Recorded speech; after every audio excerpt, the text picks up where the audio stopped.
If I'd like to welcome the Minister here today, and I really would like to thank Senator Roisin Garvey for bringing forward a fantastic motion, very true about our access to clean water and to sanitation. And as Senator Garvey pointed out, this is a United Nations Sustainable Development Goal. I support this motion as it's part of the programme for government. Very important that we are protecting water from source to sea. And from what I understand, Minister, it's about 8.5 billion, I think, that's been committed from 2018 to 2027.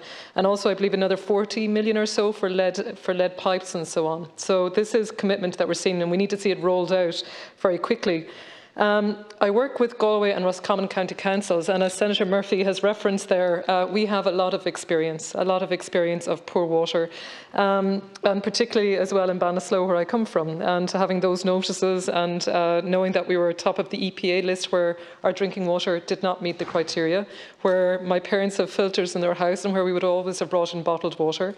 I suppose I have a couple of questions, Minister, and you may not be able to answer them all at the moment, but I suppose I'm curious just about the SLA agreements with local authorities, with Irish Water, with members of Irish Water, with the local authorities. What's the progress, or what's the long-term plan there, I suppose, and how is that working at the moment? In terms of group water schemes, is there funding there for, I suppose, for infrastructure, because we still have quite a lot of group water schemes, particularly, say, in East Galway, and I'm sure in Roscommon as well. Like, say, Caltra is one area in particular I'm thinking of, where funding and, I suppose, members within local authorities are trying to do their best. However, there are huge delays with engaging and dealing with some of these group water schemes in terms of the measures they want to implement and some of the capital infrastructure they need in terms of their piping. And, it's shocking to think that some of those pipes are over 50 years old. So I suppose if I could ask on that. My final minute, if that's okay, Senator Conway. To be honest, I want to speak about the quality of water and literally a decision that was made on Friday, which absolutely shocked the whole of Ballinasloe in relation to a waste transfer station, in Ballinasloe.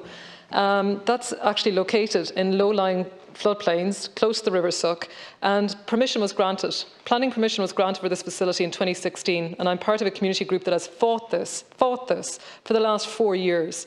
That decision was granted last Friday, in spite of numerous expert reports that were submitted about the impact to the water supply. We won this in the High Court in 2018 because of the adverse impact to our water.